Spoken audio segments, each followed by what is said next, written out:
So good morning. Thank you, Fred, and thank you, Carl, for inviting me. It's my great pleasure to be here. I've heard so much about this conference, and I've never actually been to one. So I'm very glad to see. I don't know if you start like this every time, but it's a very nice beginning to a conference. You know, when Dvořák was in his middle ages, he moved to America. And I was thinking, it takes a lot of courage to move to a new place. When you are in your existing place and things are already working and things are fine, and you go to the new place and you're not sure how it's going to be, and you're not sure if it's going to work out, and your ideas are not clear. I think today, in language processing, we are in very much the same position. I was surprised, quite surprised to hear that at the last conference, when Ken Church gave the invited speech, he said roughly the same thing. He said, we are, as of about 15 years ago, very solidly rooted in an empirical paradigm, a paradigm of experiments with measurements, with evaluations, where you have to produce recall and precision measures when you're finished, otherwise your paper is not complete, etc., etc. Now, those of you who are older than, 40, probably remember the days before 1991, before the change that was introduced by, for instance, Fred and other people. Yes, it's okay. This is my opening. So those of you who are older than 40 and were around before 1991 will remember that there was a very different paradigm before. Now, you can say, what is wrong with today's paradigm? Why is there a feeling among many people, and I heard this again at the Coling ACL conference in Sydney in July, why is there a feeling among many people that our field is getting sterile? Now, many people will disagree. Your conference here, I looked at the proceedings, is a very good example of why you say this field is not sterile. It is doing really interesting work. It is doing very scientific, empirical, well-defined, good methodology type research. And yet, there are many problems for which the solutions do not get better. Information retrieval has been stuck at about 80% recall precision, or even less. Information extraction has been stuck around 80%. It's getting slightly better. Machine translation is getting slightly better, but if you look at the places where it is getting better, it's either getting better in sort of just having more data to play with, like Frans Och at Google, or it's getting better by slowly recreating in the empirical paradigm that which was known a long time ago with syntax-based parsing and so on, my colleagues Kevin Knight and Daniel Marcoux at ISI. So you might say, and some people believe, that there is an upper limit to how far you can go with today's empirical-based experimental sort of paradigm. What I have to do today is to give you an argument for the future. I believe Ken Church ended his talk last time saying, what is the future? And he didn't know where to go. I would like to describe to you some experiments we've been doing at the request of DARPA to try to point toward one future to see, is it possible? Is this a place for us to go? Or is this not a place for us to go? Now, it is frustrating for me to give this talk for two reasons. One is, it is not your paradigm, and I don't think you will find the talk satisfying because it doesn't fit into your current mode of thinking. And two is, the work isn't finished. We do not have the time to finish because I don't know if you know DARPA, but they are impatient. They are the funders, and a lot of their decisions control what happens in the whole world 5 years later to 10 years later. When they put money into something, many people do that something, and that something becomes the paradigm. As Fred and others will tell you, that's what happened in 1991 when they started funding the machine translation effort that had been doing statistics-based machine translation since 1986. Okay? So this is the experiment I would like to describe to you here. The experiment called learning by reading. And I will go very quickly through it, and because it involves some knowledge representation work, which used to be part in one bag with natural language processing work in the 60s and early 70s and then split and has never come back yet again, some people believe that is because that is the reason for the inadequacy of our current systems. They cannot understand, they cannot reason, all they can do is simple transformations on the text, adding information in or transforming some things. They cannot go beyond this. To go beyond, you need more techniques. This is an experiment or a set of experiments to look at one possible simple way in very short time to put these techniques together, just to see what do you get. Let me describe to you now. I'll start the argument from McCarthy, from the AI point of view, and I'll go through what we did. And at the end, you must pretend you are DARPA. You must listen to my story, and at the end we will vote. And you will tell me, should we try this as the new paradigm? Should we continue with the old paradigm? Should we try something else? Okay? So please, if you don't understand all the details, and a lot of it is unfinished, too bad, okay? But think of the bigger picture. This is what John McCarthy, the famous AI person from Stanford, says. In a sense, the field of AI is still very young because the challenge is so great. A key thing that has not been achieved is to be able to learn about a subject from text, says McCarthy. There is an enormous amount of information on the internet, but AI has not advanced to the extent where this information can be effectively used. I think that is not completely true, but that is mostly true. No computer program today can really use Google. I think that is almost 95% true. Yes, you can sort of pull some information in, but the human has to do all the work. To McCarthy, it is just a question of time. Now, what is the problem? Why is it that no computer program can actually use this information on the web, the text, not the pictures? Let's leave the pictures, right? Well, you need semantic understanding. You need, what does it mean to use? You need to bring this in and do something with it that is not just adding little things, little small notations inside the text. You must actually do something and produce something or act some way. You need, therefore, wide coverage lexical semantics. Lexical semantics at a deeper level than just the word. The kind of work that James Pustyovsky will tell you about his work, for instance, in 2 days' time. You need deeper representation so you can support some kind of reasoning so you can do something. And what kinds of reasoning? What kinds of actions do you need to do? You need to do probably word sense disambiguation, co-reference, anaphora, quantification, negation, all the standard problems that computational linguists, and even philosophers have worked with, sometimes for several hundred years. They have not been solved, and you can show small case by small case that you need them. The question is, do you need them all to be solved? And how deep must the solution be before your system can do something real?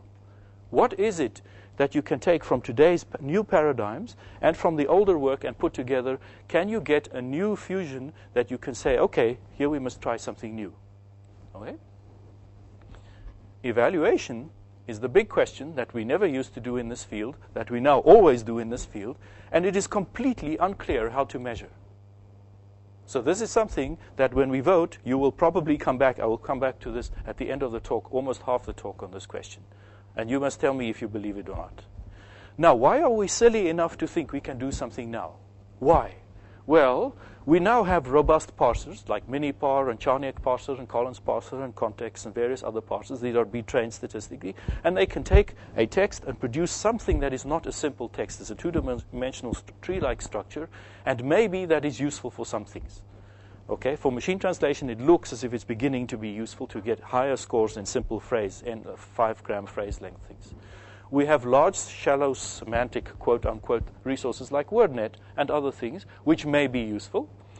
We have progress on knowledge representation and reasoning systems. There is progress in the last 20 years or so. They are bigger, they are more robust. They don't have to do full, complete, logically sound inference. They can work on subsets and do some things like Psych or PowerLoom. There has been a project called HALO, funded by a colleague of Bill Gates in Seattle. It was funded for 1 year, in which people took one chapter from a chemistry book. By hand, they made the representation. They took questions from a high school book. They made the representation of the questions. They put those questions in the systems, and the systems, all 3 systems, passed the high school chemistry test. They did not do very well, but they did pass the test. The problem was that the knowledge had to be brought in by hand. If you can take a computational language system today, a text-based system, and take the knowledge and bring it from a high school textbook into the machine by machine, and then you can do the reasoning by machine, can you pass the high school test? If you can pass the high school test, which you will agree no system can do today, will you think that is an interesting advance in our field? I would say that's an interesting advance in our field. I would say that is something completely new. That is a paradigm shift, because it involves new techniques, it involves the best of the old techniques, it has an evaluation in, everything is cool. Can we do this? That is the question of this talk. Now, we know we will fail. We know we will fail, right? The question is, how will we fail? And if we fail, do we fail in a way which promises that there is an answer in the future, or do we fail so badly that there is no hope and we must do something else? So you will vote at the end of the talk what you think. Here is the architecture now for a system that DARPA has funded for 1 year, almost 1 year and 1 month by now. It's called Mobius. There are 2 parts to do this learning by reading. The right-hand side loop is, here comes some knowledge in. You have, in step 2, some kind of parsing engine or something like this that reads the text, it looks at the corpus, it integrates what it pulls out of the text into some growing knowledge structures or knowledge base or something that goes into this middle thing there. Then the system looks at what it knows and reasons about and adds and runs inferences and comes around and adds to this middle thing, and you have like 2 cycles, like a Mobius loop going round and round. DARPA funded about 5 groups to work on this for 1 year. Small groups, pilot study, just for 9 months and then a little bit of extra, which we are now coming to the end. And they had a whole group of about 25 AI specialists from all around the world, and we met every month or every 2 months to talk about the different pieces. The main groups looked at these different areas. The first group was Northwestern University, and they focused on reasoning of an introspection, they called it, on the knowledge. They took a small set of knowledge, a few sentences, and they built all kinds of reasoning rules, and they showed how the reasoning can grow more knowledge, etc. The next group of people was Psych. This is a famous company that builds large-scale ontologies in Texas, and they have all kinds of big stories about the reasoning they do and all kinds of axioms and an ontology with over 1 million axioms and all kinds of things like this. They looked mostly at the knowledge repository, and they looked at how you can use axioms and inference to build knowledge around places where you don't have knowledge. So you have knowledge about something, a new text comes in, there is a new word you don't know, you find a hole in your knowledge, you say this word must mean this hole, you see what you can do there to learn. The next group, and the nicest work I think, was from Boeing. Boeing, they have a research group. You didn't know the people who make airplanes. They have a research group, and they look at integrating knowledge. They take text knowledge, which they code by hand. They take existing knowledge, which they code by hand. They put them in, and they see how they can integrate. The final group was us, and we look at what you can do with automatic modern techniques on text, what you can do with parsing, with converting to knowledge, and how can you push this through. I will describe a little bit this, and then I will describe what happened to this group and how it's going further. So here's the talk. I'll describe first the project. I'll describe the pipeline of reading and learning. Then I'll talk about evaluation, you'll see. Then I'll talk about the modern Mobius project, which we meet every month. We're meeting at ISI next month, and I'll show you what we are doing there, and then the conclusion, and then we vote. If you build a Mobius system, now think for 1 second. If you must build a system like this, and I give you 9 months, and I give you $300,000, what do you do? What do you do? I tell you what we do. We say, first, we just say we get the words. Just let's say we take the chemistry textbook, the high school chemistry textbook. Let's just look at all the words there. We sort all the words. We put them in the different parts of speech classes. We find out the frequency. We find which ones are important, which ones are unimportant and stuff. We put them into some kind of structure. We say, these words, we don't know what they mean. We take them as defined. We cannot spend all our time to learn these words because we do not start at the age of 1. We start at the age of high school. So we take our existing big knowledge structure with all its knowledge called omega, the ontology. We take the words here, we put them in, we create a small one just as background knowledge. Then we look at the relations between words, and here we use modern techniques, statistical learning techniques, and I show you how we do that, to find out how words start going together. Then we take some text, and now we start the real learning cycle. We run a parser on the text. We bring the information out of the text in some form. We put this into some knowledge form, some representation, some propositional form that later we can do inference. The question is, what form? How do we make this? You have to design this stuff. I will show you examples. You put this into proposition networks, and then you put this, you have the whole thing ready to go. Now, maybe there's pieces you don't know about. So what you would like to have is a small information retrieval engine to go look at the text, to say, here is a word I don't know. Find me other places in the book where we talk about this word.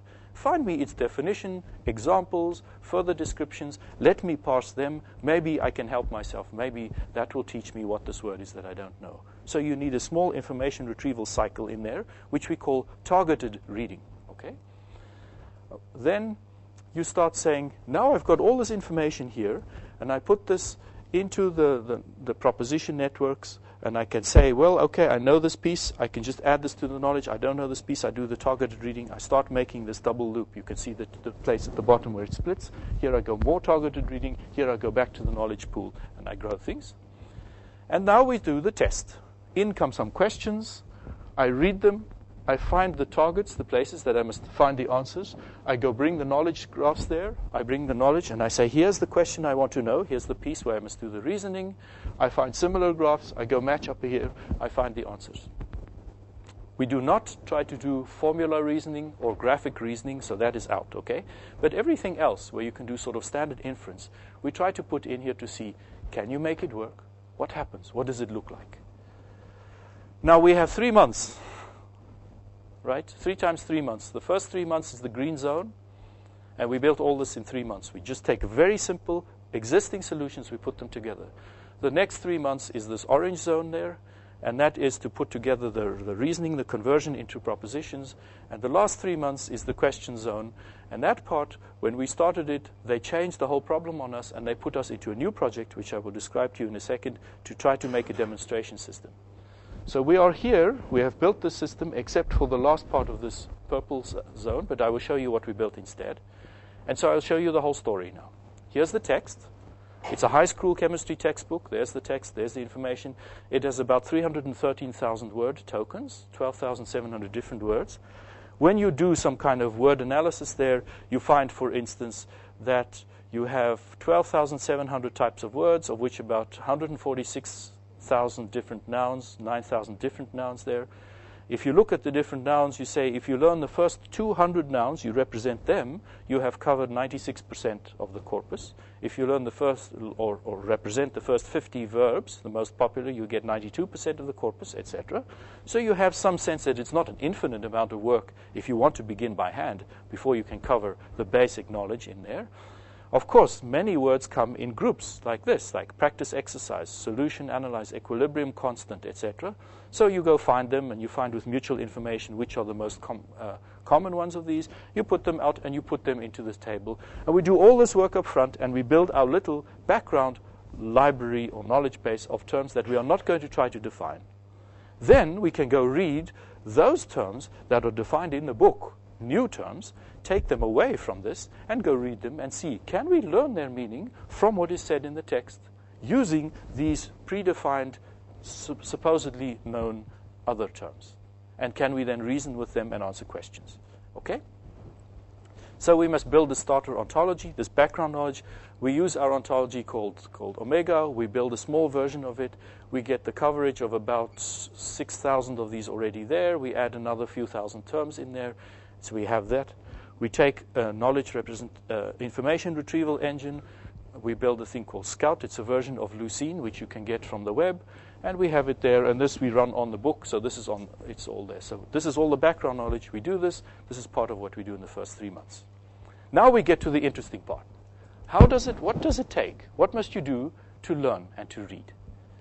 So we build this following pipeline. In comes some text. If you read a sentence, and it looks just like a normal sentence and it tells you some stuff, you learn it as an axiom. It says, all acids have the following qualities, all acids taste this way, acids are the opposite of bases, etc. like this. You learn these, you put them, you represent them as axioms, you put them in the knowledge base so that it can use them for inference. Well, you also use statistical methods to find relations between terms, and I'll show you how we do that using mutual information there. Then you produce for everything some logical form.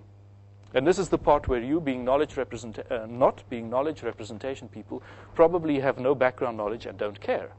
But that is because you are younger than 40 years old. If you're older than 40 years old, you know that in the old days, you used to care what is the logical form of what you produce.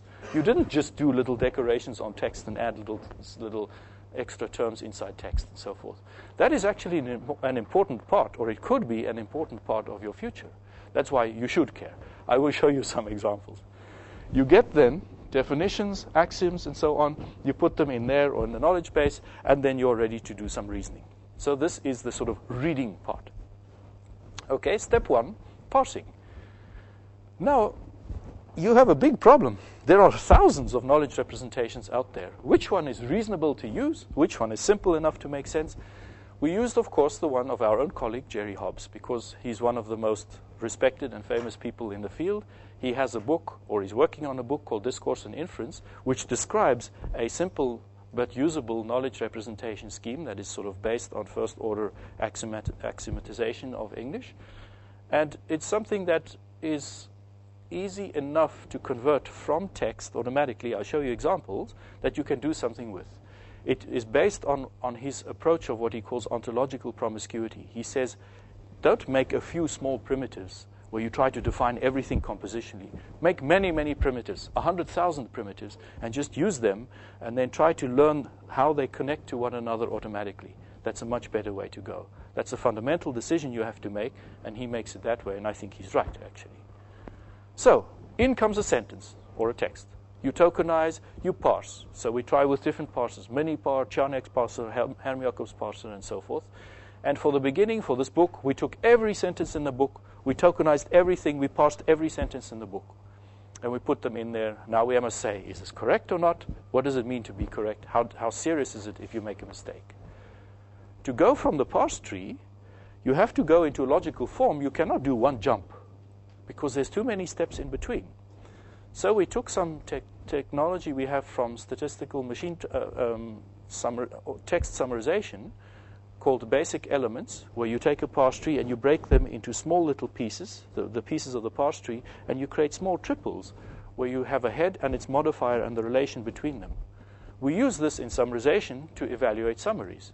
If you give me a text and you give me a summary, and I can take the small elemental pieces, then I can look how many of the pieces in the summary are present in the text.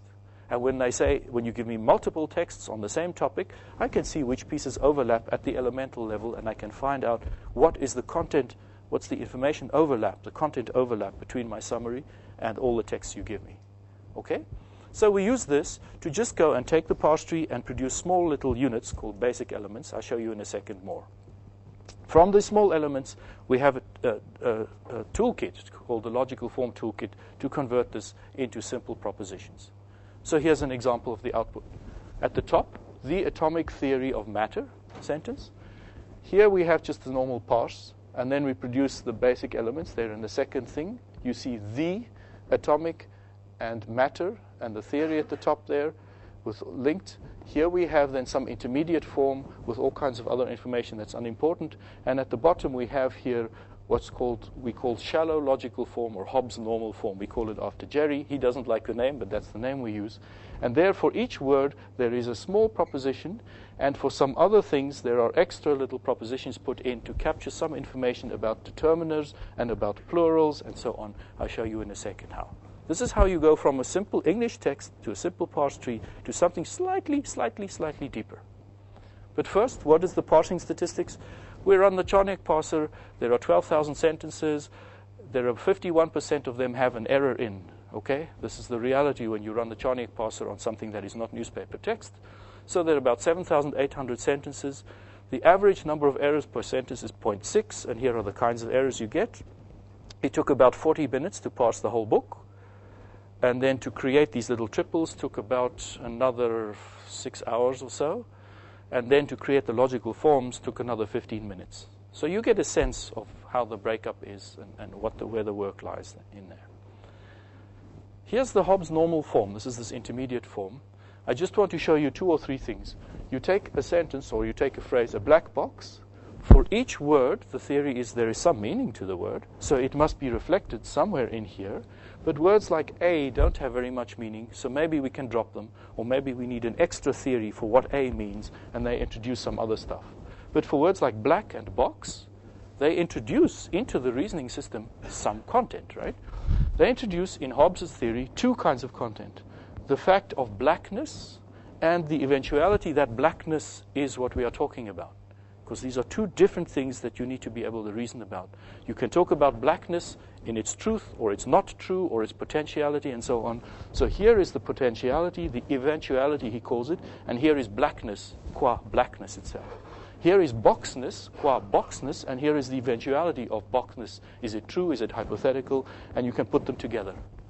Now you will admit this is extremely crude and extremely simple. Yes, that's the only way it can work. But it is enough to allow you to do some interesting inference.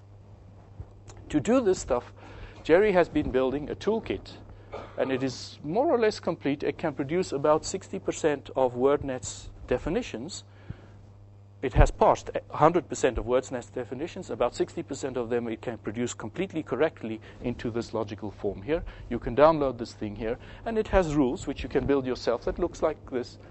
Here's a verb called composed of, and that gives you this kind of form, to compose with the predicate, the argument structure there.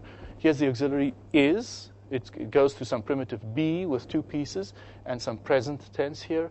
Here's atoms, which is a plural. So there's the atom, its eventuality, its truth, and the fact that it's a plural introducing a set variable. So you can talk about the atom or the set of atoms, whether you talk about X or S. And X is this thing, and its truth or eventuality is that E. And the set you can do other things with. You can group the set and so on. So you see how you decompose step by step the phenomena. Plural goes one place, determiners go one place, because these things are things you need to reason about.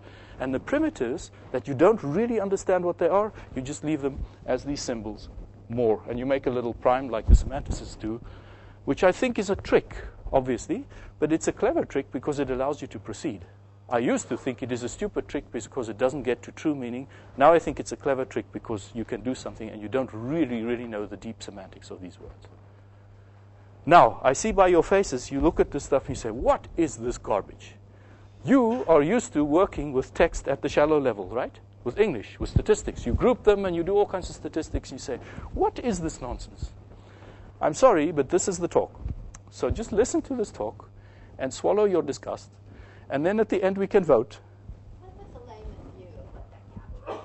Otherwise it's quite hard to read. This stuff here, what this tries to capture, and which you must swallow your disgust, is some kind of representation of the meaning of these words. But not the full meaning, just the beginnings of the meaning of these words. You don't think about meaning when you do modern-day computational linguistics. In fact, you stay away from this meaning. You work at the word level where you look at combinations of words. And if somebody asks you, what's the meaning of this? You say, meaning? Who cares about meaning? That is a very strange answer for somebody who purports to work about language. How can you work about language if you don't talk about meaning? I ask you, right? That's where this view of the sterility of our field is coming in. We ignore the important part of the field. We just look at what we can do with counting words and grouping them together in clever ways. This is trying to go one level deeper, and so you have to invent a new language, abstract sets of terms. And this is the simplest possible thing you can do to try to get there.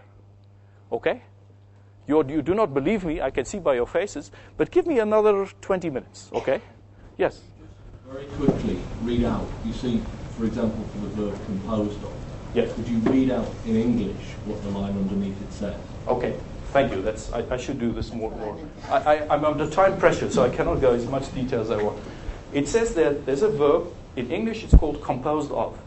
What does this mean in logicese, in H and F, Hobbes' normal form? It says there is some primitive called compose with a prime. We don't know what that thing is, okay? Because we don't have 25 years to develop a whole theory of composition and stuff. But we do know that there is an eventuality that compose could or could not or may or possibly exist and so on. So we need a little variable there that will take a value later on that will say, is this a real composing that's happened or a potential composing or a composing that happened and so on. So all the eventuality, all those kinds of information sit around that E. Then you see arg0, arg1, and arg2. That is, compose takes three pieces. It takes the stuff that you are composing, the joint thing, and you take two pieces at minimum that you join into this arg0. So arg0 is,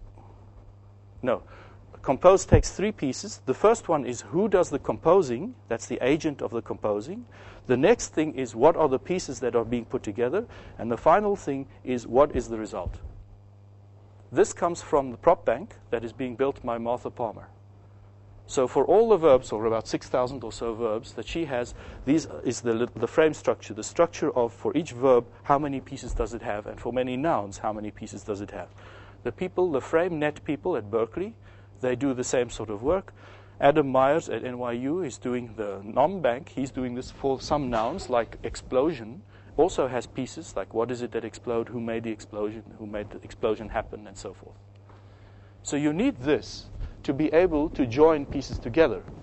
When you have something, a sentence about the compose of, you will have here some other pieces looking like this, and they will join together. So something will fill arg0 and something will fill arg1. Those are variables. And so you can create a small network where you have compose of, and arg0 is some other thing, and arg1 is some other thing, a chemicals, and arg2, the result, is some other thing. And these are arg0, arg1, arg2 labels. In here you have more little primitives with more labels, so you construct this larger and larger network in an abstract language. This stuff you give to the knowledge representation system. This is very simple, standard knowledge representation technique. The knowledge representation system has rules that looks at the forms of these networks and says, if you give me a network of this form with these pieces, I can produce more. And if you give me that, I can produce more. And so it can grow and explode its knowledge. When you give me a network with a structure with a hole in the middle, and you say, this red one I want to know, I can match that hole, and I can try to find where I fit. And when I find what that hole should be, I tell you what's the answer of the hole. I will show you some examples. That's essentially the way the reasoning process goes in these logic form type reasoning systems. The art is to take a flat English sentence, to convert it through rules like this into little graphs, and then to throw this all into one big knowledge system that puts them all together in large graphs. Okay, let's now go to step 2 here. This is very much what I said before. You start with a text, you take all the important pieces. So in fact, since if you cannot read the whole book, maybe you can take a book from some students where they make the yellow lines on the important pieces. You just read the yellow lines there, right? You parse this. You convert to the flat form where you have all these little statements there. Then you go and introduce, for each important phenomenon, like plurals, you must have a set. So you can talk about the elements and the sets. Like when you have every, you want to know it's for all. This holds for all things because your reasoning system needs to know to apply this rule to everything. If you see there is one, then you want to know the other quantifier, not for all, but exists one, where you want to introduce one particular element, but not apply this for everyone, and so on. All the things you learned in logic, if you learn some logic, you put these in, and eventually you get to what's called horn clauses, where are simple little triples that try to represent elementally each little piece of the sentence and the relationships between them, either as a graph or a list of propositions. And then you use this as theorem proving. Okay, so here's an example. If we have all atoms of a given element are identical, we get to a little sentence up there. So here we have all in English, just there. And there we have the set variable, because it's a set, many things. And there's the eventuality. Are we talking it's true or maybe true? Here is atom. We don't know what an atom is, but we create this symbol for it, atom, and its eventuality, E1, and its symbol, X. And atom is plural, right? So there's the S of the plural. That's the set, again, the same set as here. And there's the X, the same atom as atom. Of, we don't know. It just links some things. It links X and Y. What is Y? It's this given element. There it is. And there's the identity. And the main assertion of this saying, okay, this E4, this identity, this fact that they're identical, that's the main assertion. That's the entry point. That's a technical introduction we need there. You then convert this using some rules into this horn clause form where you put the for all inside, because that's what all means. It means for everyone that you ever see. You put things like this. And at the bottom, eventually, by rewriting, you get something like for all. That's what it means. If there's an atom and another atom, then there's an element here, and this is an atom of an element and an atom of an element, then they're identical. Okay, I don't have time to go into this in more detail. You can read Hobbes's book, right? All I have to show you is it is possible through a series of small elemental steps with an appropriately shallow representation to do this transformation. Then I have to show you that with this transformation you can actually answer questions. If I can show you those two things, then you can say, well, maybe we are ready today to take a textbook, put it in this form, put it in a reasoning system, take questions, put it in this form, put it in the reasoning system, and get answers. In that case, we can say maybe we are able to do reasoning, learning from text, things that we cannot do today. But, and I hope here you do wake up, if you look at this, you can say, well, you know, with my techniques of learning and my shallow transformational techniques that we do today in computational linguistics, I can learn this, and I can learn that, and I can learn that. And if somebody gives you a corpus of enough stuff, you'll just learn it. So DARPA says, well, if somebody can make the roadmap where we must go and what things we must do, then we can bring the power of all these guys who do the statistical learning in language processing and speech processing, and we just use them to do this. And we can bring the power of all the guys who do knowledge representation work, and we throw these things into the knowledge representation systems, and we see what happens. And then maybe we can have a system that can read a manual of a tank and can answer questions, or a manual of an aircraft and can answer questions, or a manual of how to use your television or your VCR or your cell phone and can answer questions, or that can read a high school book of chemistry or of biology, of history, and can answer questions. That will be a useful future, yes? So DARPA is interested in this, which is why they fund it. Now, to convert, the final step of conversion, I don't know if I have time to show you this, but we use a little, an inference, an engine called mini-Tacitus that does what's called abduction. It's a way of reasoning out of all these different formulas and finding the best combination of them. And so for a small sentence, for instance, I can show you here is a set of possible interpretations with, as you see, there's each, and there's a plural, and there's another plural with the two set variables. And here are then ways in which you can, these are the rest of the sentence, the propositions.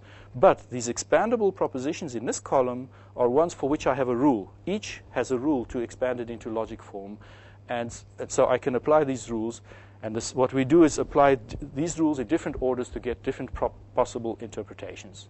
Okay, I don't need to show you much there, but it shows you that there's a way of combining. Here are about 10, 12, 15 interpretations of the one little sentence. Here's the one interpretation. There's another one. There's another one. That is the sort of most, according to the system's internal cost rules, the best interpretations. There are other interpretations that are not so good. There's one that's really bad, and so forth, according to all these technical reasons.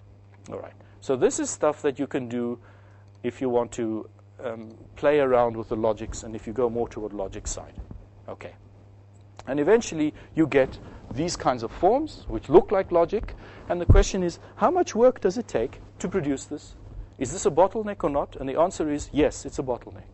So that needs some kind of people to work the little theories. What does plural mean? What does every mean? What does the mean? What does quantifiers mean? What does negation mean?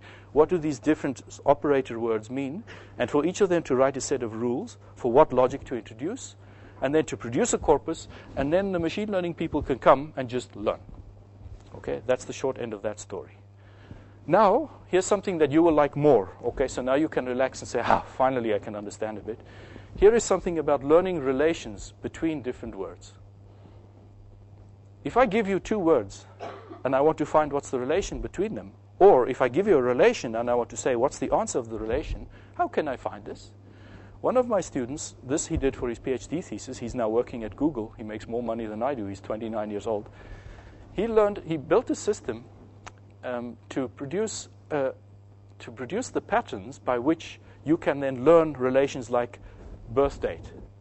And he did it through a very simple way. If I want to learn birth date, and I want to give the system Mozart, when was he born, and Beethoven and Dvorak, when were they born, then I can give to AltaVista or Google the pair Mozart and 1756, yes? And I can get 1,000 sentences or 10,000 sentences.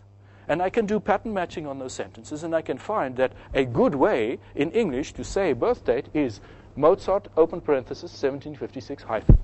That's a way in which English says birth date. Yes? And many other languages. And then here's the death date, and so forth. So this system automatically produced things like this, and then produced little regular expressions out of this, filled with parts of speech and other variables at the right time, and you get name, birth year, death year, etc. You get patterns like this, and you can go count their precision and their recall. So he built the system, and he learned several million facts for 900,000 people, with the precision between 60 and 80%. Of course, you can't measure recall really because you don't know how many facts there are in the world, but you can get some quite useful information. So other colleagues of mine, Patrick Pantel and a student from Italy, from Rome, who was with us for a year, they take this and they apply this to the chemistry book and they say, how can we learn relations in chemistry? Because that's a small corpus, only one book, only 300,000 words. So they use mutual information to learn patterns, and up there's the formula for mutual information. P is the pattern, and X and Y are the left and right contexts. So it's just the obvious formula up there, right? How often do you see words, pattern, words, where you see the words but no pattern, or the pattern but no, not the same words? What's the pointwise mutual information there? And then you can remember the reliability. You see how many times you see correctly and not correctly as the ratio, etc. Given those patterns there, these little regular expression type patterns, go and throw them at the book and see what you can pull out.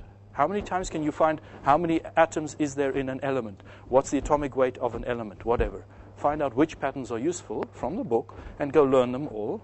And so if you want, you can go to Google and go do the same on Google and see what do I find outside in the world, what you find in the book, what's the comparison to do a redundancy check. And then find, sometimes if you find too few, you can drop modifiers. So when you have proton is a small particle, where is one pattern, what is something else, you can drop the small and just get proton is a particle. Or expand using WordNet hyperness. Hydrogen is an element, you can get nitrogen is an element because WordNet tells you hydrogen and nitrogen are similar kinds of things. So you can learn a pattern for is-a, and a pattern for weight of, and a pattern for etc. You can go find from the book this information, you can expand these facts, and then you can get them and put them into logical form like this. If R is an S, you write it for logic like R implies S. If R is a part of S, then for all X, if it's true that R is this thing, that X is this thing R, then there is some Y such that it has the part. It is the part of this X. That's the way logic wants it. So that's a simple transformation. There's no information loss. You just rewrite it. So these are the patterns that were learned. These are the patterns they put in. For the is-a relation, they defined gold is a precious metal. They tell the system to learn the patterns. That's what they tell it. Nitrogen is an element, and so on. The system learns the patterns and comes back saying that Na is an element, protein is a biopolymer, HCl is a strong acid, and so on. Okay, and then there's the part of relation it learned. There are also 12 seeds, the reaction relation, production relation. And it went, as I described, and learned these facts and built this little table here. The system they called Espresso, and here you can see the number of instances it learned, the precision, and the relative recall. That is compared to our 2002 paper using the old system. If you take this as how much did this system learn, then the old methods used 3.5, 3.75 times more in recall. If you look at the part of relation, then the old system learned only 58% of the new one.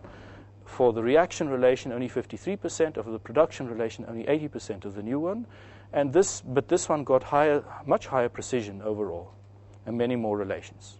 This is a paper in Coling ACL 06, just the past few months. So you can go read up about this method there. Okay, so to summarize all this stuff, we've got this little pre-ontology, right? We've got thousands of these relations that we learned. We've got all the English sentences converted into the simple form, and a small set of relations, as many as we could in the time, through this bottleneck of producing the deeper form with all these little rules we had to write to the deep form. Now, what do we want to do? Now we come to the evaluation part. We want to, of course, enrich the English, give it more knowledge of English, and build all these more rules and so forth and so on. But at the bottom, we want to test how good is it?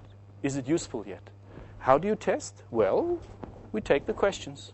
We see what kinds of questions and how many questions can the system answer. Okay. So now we come here. Now, are you asleep yet, or are you still with me? Eh? I'm sorry, this is not, I warned you, this is not the kind of talk you like to hear. You like to hear statistics and numbers and little games with numbers. This is a different kind of talk. When Dvorak sat in his little flat in Prague and said, am I going to New York or not? He didn't know what New York would look like and what his flat would look like. He had to say, oh, maybe it's this way, maybe it's this way. I don't like it, I'm comfortable here. You are now feeling uncomfortable. Maybe this is not your future, but maybe you will go to New York, right? So just listen and see, okay? See what you think. To do the evaluation, this is the way we plan to do. Right? You take a set of questions from the book, not the ones involving formulas and pictures and things like this. Then you ask the system, before it reads anything, questions, and you see what it says. Then you read the sentences, but you don't do inference, and you see what it says. And then you read the sentences, and you allow the system to apply its internal rules to think and build more graphs, and you see what it says again. And hopefully, you get an increase in the number of correct answers you get out. Yes? That seems like a simple evaluation. To do this, you need a knowledge... Pardon? Oh, the first sentence, the first time, you have the system with no reading, and you ask it some questions from the high school textbook, and you see what's the correct answer. The next time you read the sentences, you just put them in the system. You do not apply the system's internal reasoning rules, and you get the questions, you get the answers. So it cannot take a graph and say, you told me this last time, now you tell me this, I can put these two together and infer something new. I'm not allowed to do that. I just get the basic facts. And then, the third time, you say, I get the fact, like all atoms have protons, and I get sodium is an atom, or something like this, or sodium, all elements have protons, sodium is an element. Now I can say sodium has protons. I allow the inference in the third step. And now when the question is, does sodium have protons? The answer will be yes. So I allow the system to do its own reasoning using the knowledge that it had before for the third level. Okay? So we see how you can do this stuff. To do this, you need a knowledge representation system called PowerLoom, or any knowledge representation system. We take the one at ISI called PowerLoom. It has been used by more than 100 places all around the world. Lots of people. It's not so hard to use. It doesn't require all the crazy logic-based consistency and completeness that most KR systems want. So here are some examples. If I say each element is composed of extremely small particles called atoms, I must point here with this, then here's how I say it. There are atoms called X, and for all atoms, if it is an element, then there exists, my cursor is gone, then there exists extremely small particles, which are called atoms there, and they are parts of these things. There's the composition, they're the composed of, and there's the set, right? So this logic I tried to show you earlier, the notation, that's what this is here.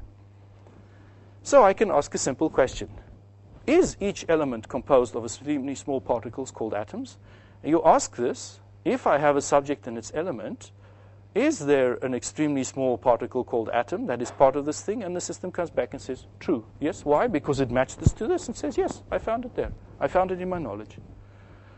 So I can say, is each element composed of extremely small particles? Forget that called atoms.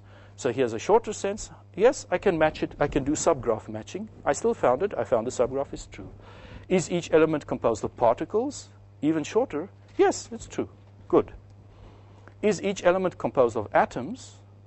Well, I didn't tell it. I said particles. It's composed of particles, and these particles are called atoms. So the system says, I don't know. Yes, I know it's composed of particles, but I don't know if particles are called atoms. I don't know the meaning of the English word called. So you have to define this sort of meaning. What does called mean? And here's the rule for called. If there is a Y, and it's defined calling Y's are Z's, the same thing as Z's, then it is also true that there is a thing called Z, then it is true of Y, it's also true of Z. That's what's the English word called? That's what it means, right? Now you can say, oh my God, who's going to build this stuff? The answer is James Postoyevsky is going to build this stuff. Why? Because he's worked on lexical semantics all his life, and these are the kinds of meanings that lexical semantics, that's what it means to mean, right? And so somebody has to sit down and figure out how these things, what they mean, and how they are reflected in English, and then somebody has to think of a clever trick like my student for saying, in English, this is what you get, and in logic, this is what you want, and how you learn this stuff, and that is the work for you guys, right?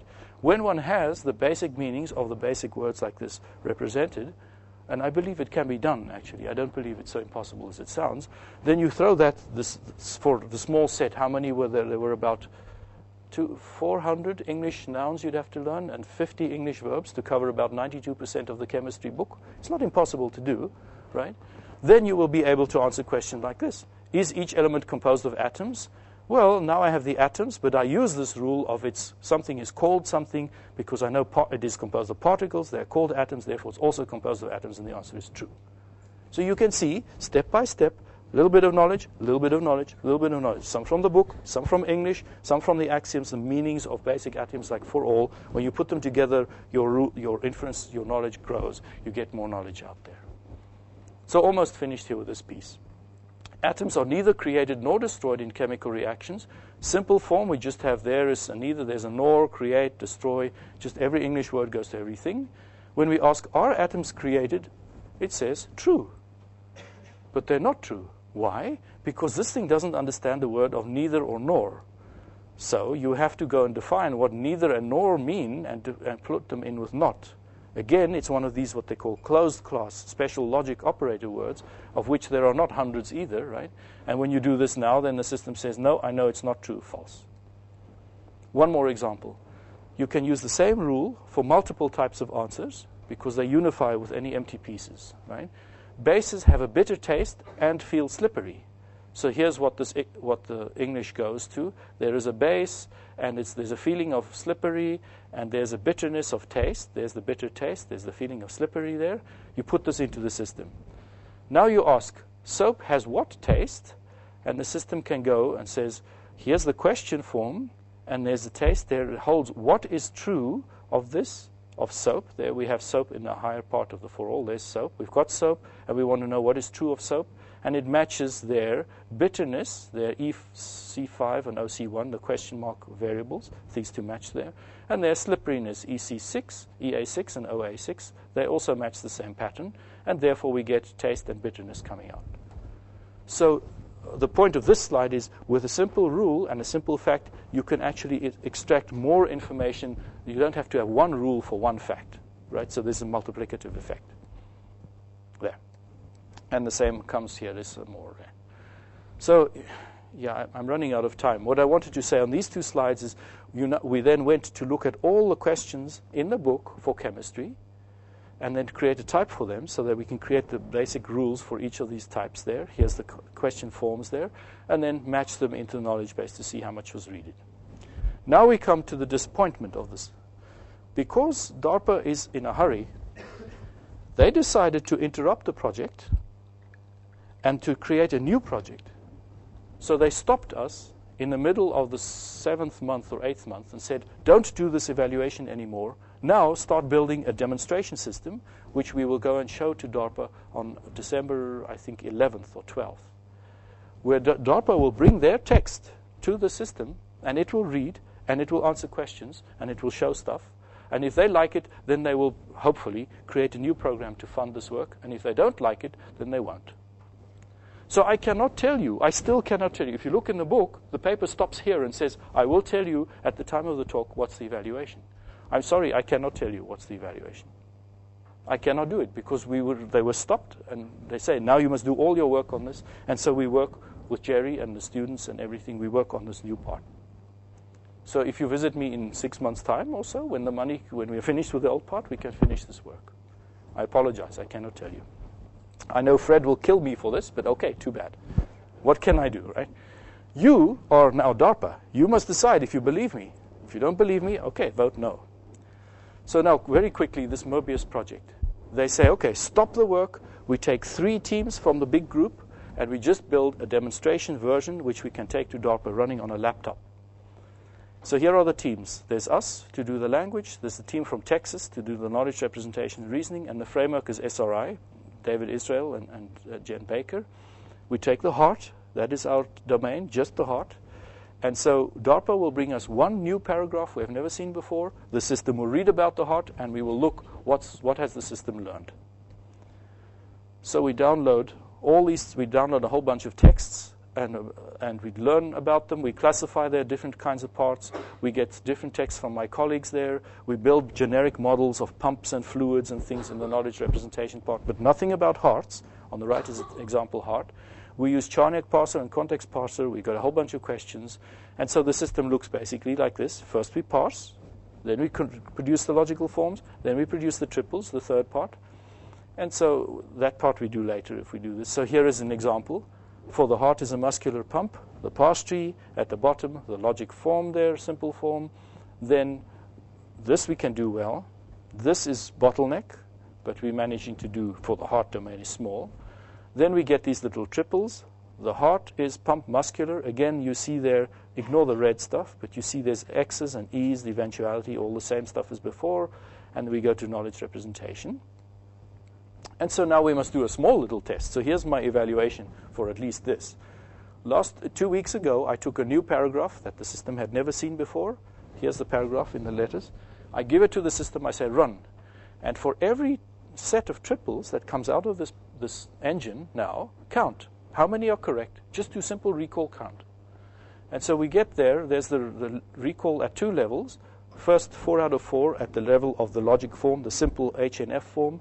And the second one, 8 out of 8 out of the triples, the sort of deeper logical form. And so the average there is about 65.9% at the logic form level and 47.8% at the triple level. That's recall. The precision, there's only one place where the precision really mattered, which was here. The verb interpretation was wrong. It did produce a lot of things, but it was completely wrong, so we killed it. So that reflects some precision in there. We didn't count the precision either. But the precision is about what it did produce is essentially right, except in this one case. You can count the precision as 100%. That's why it wasn't so interesting to do. Here are the phenomena that were problems, but we knew that from the beginning. Okay. That means that with about since August, middle of August to middle of September, about 1 month of work, redefining the system and doing this, we can get to this level for a small domain of a heart. And this is now what we will show. This is a notional idea what to show to DARPA. When you read, the heart is a pump that works together with the lungs, for instance, if that is their sentence, you get this little thing. There is some pump, which we know about. Here's the heart, which you're telling about. Here's the lungs you're telling us about. We know that the heart has some fluids. That's in the basic model there.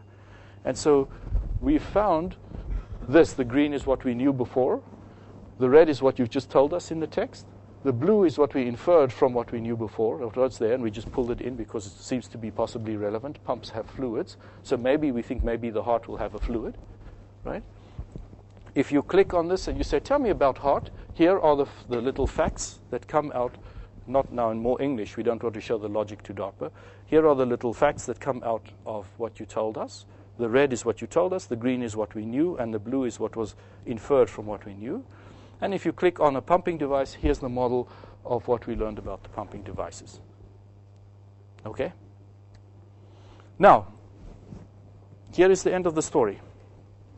What's different from the 1970s? Yes, we can do large-scale parsing to sort of 50, maybe 60% correct. When we go to the logical form, that's a bottleneck. But I think with training data, we can actually learn to do that. You can see it's a small set of small steps which you are used to doing because that is what this community does.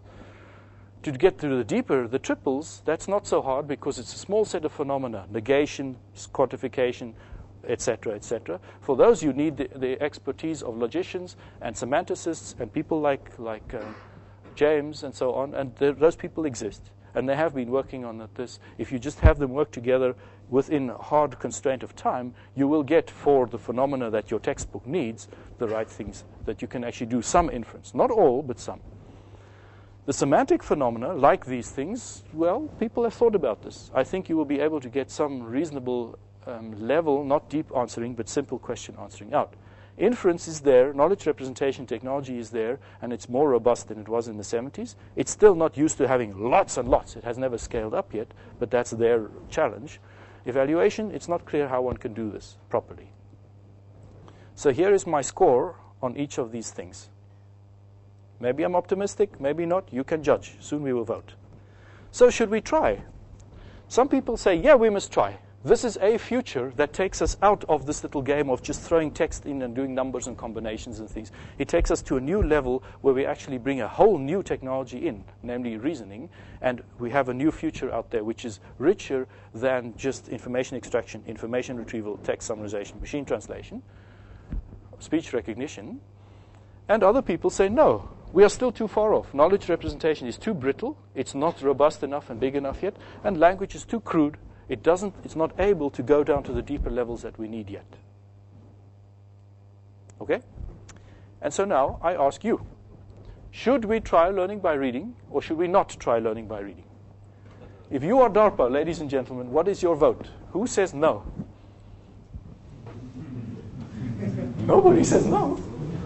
It's not your money, I can see. Who says yes? A lot of people say yes. You stun me. I'm completely surprised. I thought most of you would say no, because it's very different from your paradigm, and it is in the field where you are suspicious, where you say this is crazy and weak and so on, and that is true. However, it is New York. It is interesting. Maybe there is a new life there. Yes? You can still come back to Prague if you want to. Yes? So this is the essential question that DARPA is asking, and by December 12 or 13, I don't know how long, but Tony Tether doesn't take long to make up his mind, we will know. Is there a future here for us in this kind of realm where we can bring knowledge representation and language together again after 40 years, or is there not? Not yet. Thank you very much.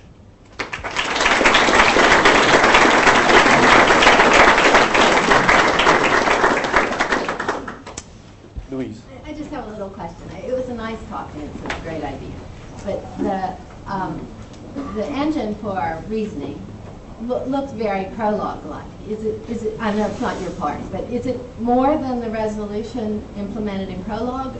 Does it give us more, or is it just? Are they just using prologue? That's a good question. It's more than prologue. It is at heart like prologue. So it's a backward chaining, abductive inference. But this engine can do forward chaining too. That's one thing. It has all kinds of controls set in, so it doesn't have to go to the deepest, fullest logical extent. The criticism of prologue is normally the negation as failure kind of thing. Is it trying to overcome that? Yes, it can. Yes, yeah. It has a technique. It's not my specialty, right? But there is a technique called why not, in which they work with constrained sets in which the negation by failure, the failure by negation, can be controlled, can work. But you make your assumptions there, right? You have to close, you have to work in limited worlds. So they do, these guys, PowerLoom and one or two other places have addressed very seriously the concerns that came from Prolog and the heavy-duty knowledge representation people from Toronto and elsewhere, where they say it must be fully complete, it must be fully consistent, and so on, otherwise it's garbage. The world is not that way. And so they have worked very hard on making certain limitations to make it tractable, yet not so small that it's a joke. That's the trade-off in KR. James? Yeah. I'm sorry, just one comment relating to that question. I think with the systems you're talking about, you're assuming reasoning over a finite domain, so it makes it a very different issue if you want to deal with negation. So it is tractable in that sense. Yeah. So you have a question. For me, this task of learning by reading is very similar to question answering, and some of your examples are also very similar to the task of textual entailment, in particular those of answer validation. Yes. It's not the same thing with another name?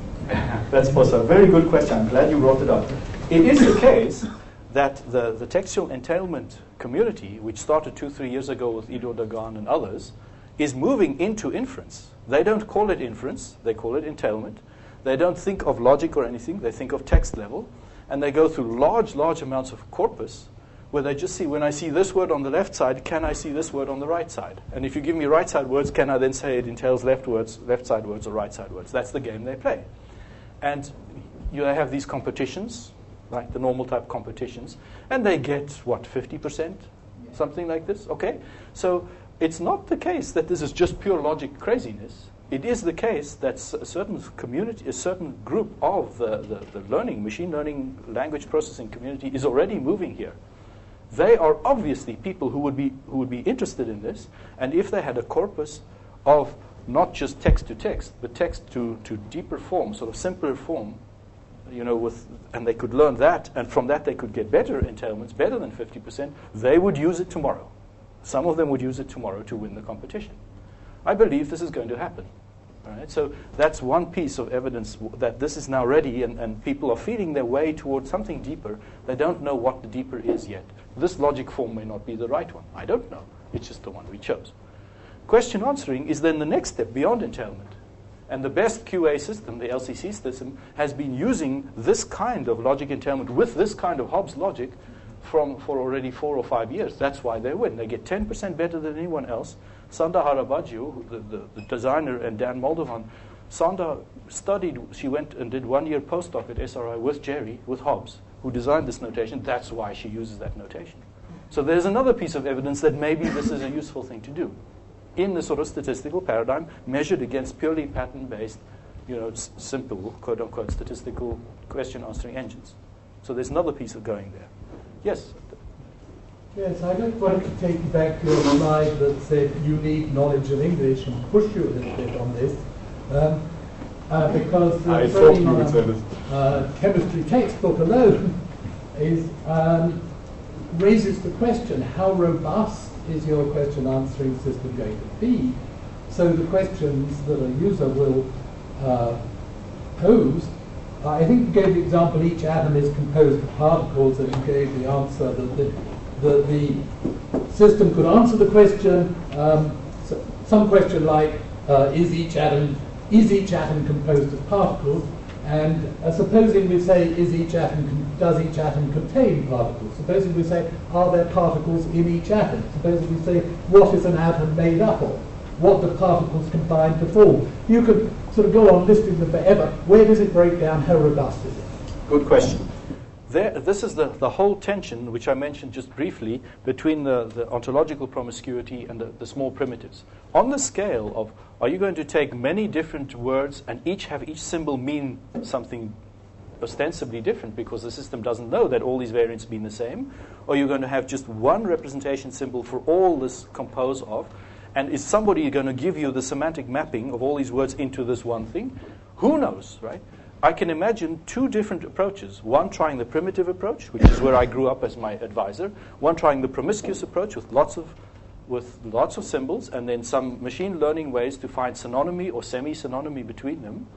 And I think, in my heart, I believe the second one will work better. But as you say, it's a whole different enterprise to learn semi-synonymy between different phrasings. But that's, again, not something that is completely unknown to this community. People, like my colleague Patrick Pantel, are already doing this. They're talking about clustering words together with the same sets of meanings, finding relationships and saying these words are all the different phrasings of the same basic relation. So I think that's going to come. I don't think it will be perfect, and I don't think it will be complete, but I think it will be there enough to allow the sort of recognition of quasi-synonymy. In fact, just a final comment, I know I have to stop. One of my students just gave a paper at Coling on using quasi-synonymy or paraphrase to enhance machine translation or summarization evaluation. And what she did was a very simple trick. She looked at the English-Chinese translation tables, and she said, here is the English, and here are all the different Chinese ways of saying this English. Or vice versa. Here is Chinese, and here's all the different ways of saying this Chinese thing by translation learned from corpus, right? And with each one there's a strength. So she says, assuming that they're all roughly correct, when I pick out a single Chinese thing, here are the paraphrases in English that mean the same thing. And so she puts them in tables, and she learned about 130,000 tables of equivalence. And they look quite reasonable. They don't look crazy. So one can learn this. There's the answer. Thank you. I can't allow you a question because I've been told we should close the session. But I'd like to make a comment that you wrong us when you think that we are not interested in meaning. Of course, everybody is interested in meaning, and everybody knows that text and analysis, etc., has to do with meaning. The problem is that this meaning notation is so tedious, and it's just very tedious, and it's very hard to evaluate, and it's still on the human to say, yes, with all these parentheses, these things correspond, and so far and so forth, as opposed to straightforward things like machine translation, or as opposed to straightforward things like speech recognition, or even parsing, where the notation is something that a human can understand and can debate. So there, I knew Fred wants to have the last word, so I'm going to have the last word. I don't agree. I think parsing is more difficult to read than these things, and more difficult to evaluate, because these things you can do in question answering. And if I had a convincing question answering story, where you type English questions, you get English answers, you never see the logic, and the answers were correct, you would not be able to make that claim. Okay.